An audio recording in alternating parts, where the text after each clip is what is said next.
I can't do it. There is no way in good conscience that I can support Ron Desantis for President of the United States of America in 2024 or in any other season in his current iteration. Now, let me preempt some of the critiques I'm inevitably going to get on this video, and that anyone who puts their opinions online ultimately get from different sides of the aisle. No, I'm not being paid to say this.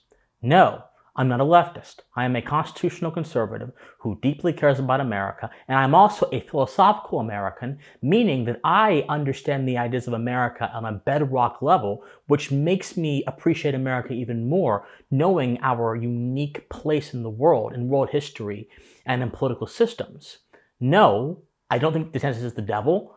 DeSantis has done many good things in Florida that I think are actually very commendable. For example, ensuring that parents have the right to control what their child learns. It's not only a good thing to do politically, it's a virtuous action because parents are the shepherds of their kids, not the community and not the government. So I absolutely appreciate what he did there. No, I don't think that wokeness is a good thing.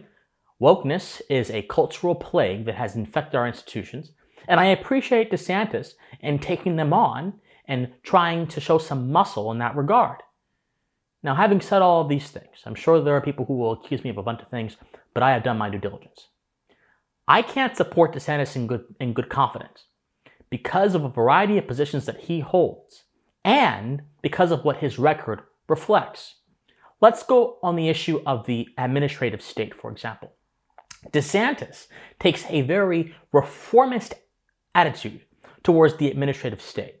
The administrative state is this collection of government agencies that reside in the executive branch that basically govern the country through the tyranny of the expert and through bureaucratic fiat in place and substitution of Congress, which is supposed to constitutionally govern the country and run our processes. They have delegated so much power to this, what is called, and aptly called, I might say, the fourth branch of government, so much so that bureaucrats control our political system, and by consequence, they ultimately direct the fate of our nation. DeSantis does not want to get rid of this. He wants to, as he said in his announcement speech, rein it in. He wants to rein in this apparatus, which is not constitutional and should not have existed in the first place. He has not vowed to abolish the unconstitutional Department of Education, the FBI, the ATF, or any of these institutions which are well known by their very nature to infringe on the rights of Americans and do so egregiously. There is no reforming a diseased limb. There is no reforming that. You must get rid of it, even if it hurts a little bit, even if it causes shock and awe to you. If you let the diseased limb stay, it will eat at you. You cannot truly be against wokeness and be against the cultural poisons affecting America unless you are also against the power structure that uses those poisons to their advantage every single day when it comes to shaping the fate of America. DeSantis' opinion on those forces is not strong enough, and unfortunately, due to his associations, Karl Rove supporting him, for example, the Bushes supporting him, these very powerful families in America supporting him, I'm not entirely sure he would be apt to be particularly caustic and targeting of those powerful political forces. Also, DeSantis has shown a significant lack of conviction on some very important issues. There is a mass warfare effort going on right now in Ukraine that America has been dragged into unceremoniously and immorally, in my personal opinion, that DeSantis initially condemned and said he wants to make sure that Ukraine is not America's fight. That was the response he made according to a questionnaire drafted by Tucker Carlson's team many months ago as the posting of this video. But DeSantis flip-flop on his initial non-interventionist position, which is the only moral and defensible position, and then he decided to change his ideas.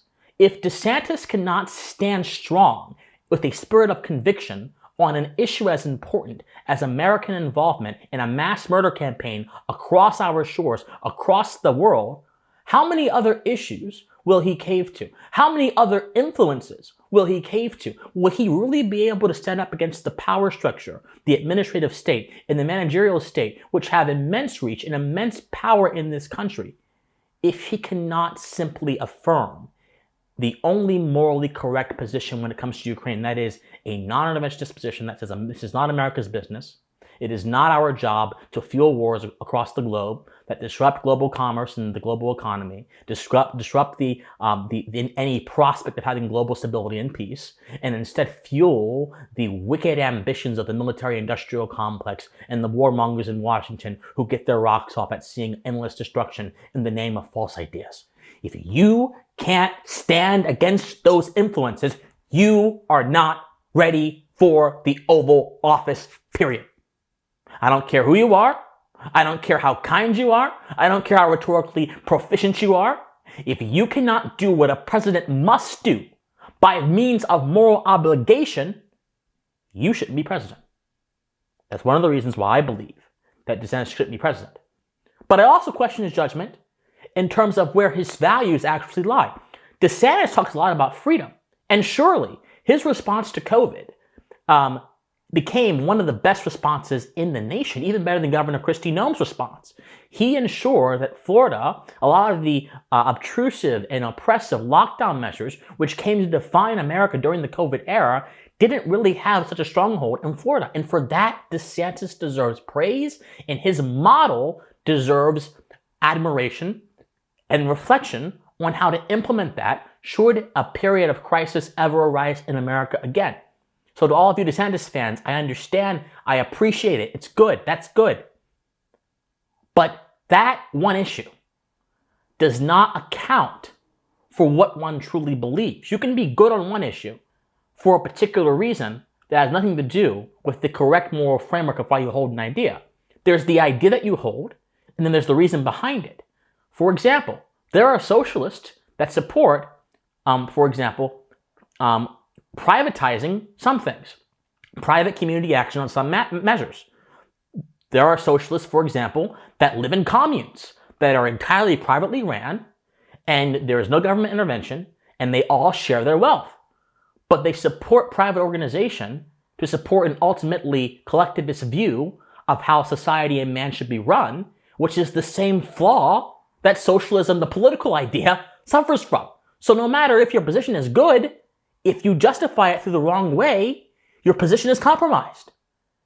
DeSantis spoke at a national conservative conference in 2022 in Miami. Now, national conservatism, don't be deceived by the name. The people who go under the national conservative banner are not conservatives in the American sense.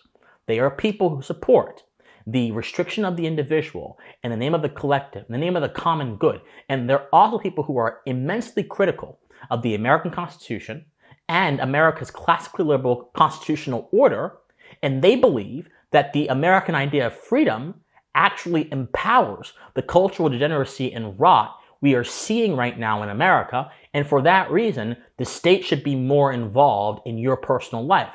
The state should be more involved in telling you how to live, what to do, what to say, and all of that kind of stuff. The National Conservative Project is one of moralizing tyranny that is trying to seep into the American political conversation by utilizing the frustrations of so many Americans with their government. DeSantis spoke at their conference, gave the keynote address at their conference, and many national conservatives actually support DeSantis and believe that his willingness to use the state to intervene into certain areas of private life is not only much needed, but it fits in with their vision of what they want America to become. If you don't affirm the individual and against the backdrop of objective truth and natural law, and the individual's freedom, his ability to act within those constraints, as your first value of political organization, you cannot be an American president because you are violating the very ethos, the very principal statement of what this country believes. Once again, DeSantis is not ready for the presidency. Now, there's an even deeper issue that I wish to talk about before I close out here, and that is DeSantis' lack of understanding on the division between social power and political power. Culture is exterior to politics. It exists outside of politics. And the power of the culture actually runs opposite to the power of the government, like two sides of a river, one going this way, one going the other way. The more government power grows, the less power culture has to impact itself. The more the government does charity and welfare, the less power individual charities have to actually help the needy and give them the assistance they need. This is one of the reasons we've seen such destruction in the African American community, with welfare being a precursor to laziness and a lack of self-reliance amongst a lot of people in the African American community. That's a different topic for a different day. Political power, however, can be a very good tool to correct the excesses of itself, to correct the state when it's gone wrong. But the source of those excesses, the sources of those problems, can only be addressed culturally because they come from the cultural domain. But DeSantis has it backwards.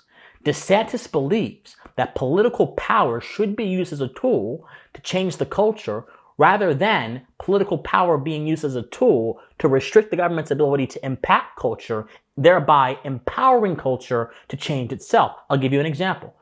DeSantis did the correct thing when he decided to defend parental rights to education in Florida. However, instead of actually truly giving the power of education and deciding what their child's education should be back to the parents, DeSantis decided to keep that power in the hands of the government and then try to institute his own pro-America curriculum to replace the leftist indoctrination that he had just gotten rid of. This is a clear example of him believing that political power can force cultural change. That idea is anathema to what it actually means to have a society and to have human beings who freely choose things under their own will in the context of that kind of society.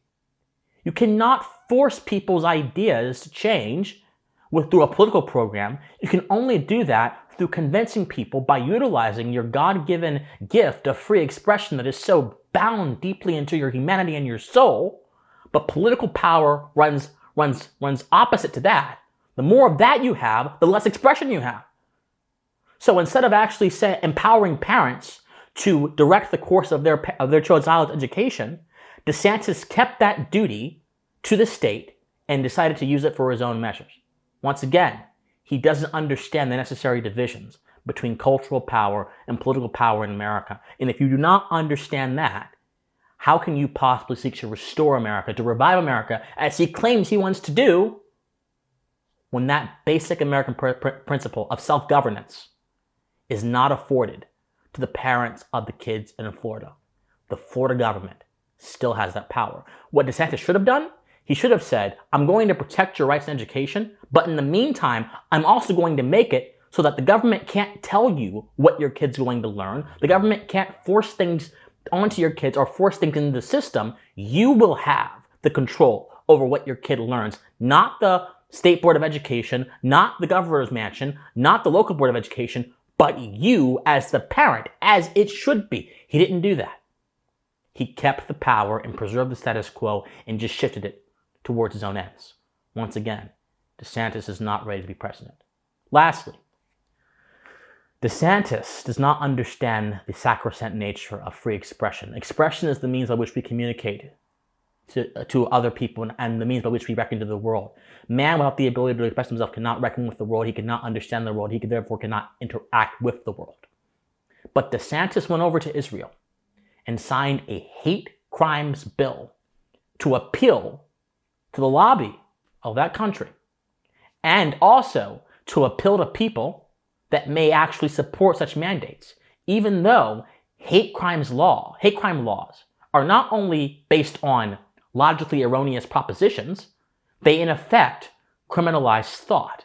The idea of a hate crime is that I'm going to be redundant and add to already existing crimes a political value judgment about the nature of those thoughts that may have existed behind those crimes, as opposed to merely punishing the crimes themselves. The principle of justice is not concerned with how an individual feels towards another individual. The principle of justice is concerned with how you conduct yourself towards other individuals. Any other attempt for political power to expand beyond that principle and to go from the concrete area of conduct to the abstract area of thought and the heart is an attempt for political power to tyrannize your mind and to control, ultimately, or direct what you think.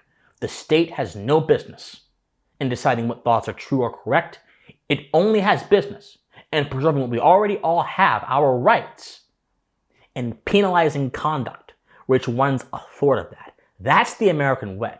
That's the American ethos. And that is what conservatives for decades have been fighting against. That is what conservatives for decades have been defending. That is what conservatives for decades have been trying to solidify against the communist assault and the collectivist assault on America during the Cold War. That is what conservatives for decades have been trying to do. But all of a sudden, we want to make it cool to tyrannize an individual's private thoughts in the name of benevolence and political correctness. Hate crimes laws, hate thought laws, hate speech laws all flow from the same premise. You can make a political value judgment about a particular thought, and that you can discern with the utmost certainty in every single case that certain thoughts are hateful and therefore invalid, which also, by the way, restricts man's ability to understand these thoughts as they are. Because if you say a thought is hateful, that immediately triggers in the mind of man this aversion, this disgust, which dismisses the thought and therefore leaves man less enlightened in ignorance. And Jefferson said that a society of ignorance cannot maintain civilization. And yet DeSantis is willing to co-sign anti-civilizational concepts for political points. There's one uncomfortable truth that even the most pro-DeSantis person will have to admit if they care about reason and they care about facts. And that truth is this. DeSantis' willingness to go over to a foreign country and sign a bill that is fundamentally anti-American and fundamentally defies all logic, the hate crimes bill.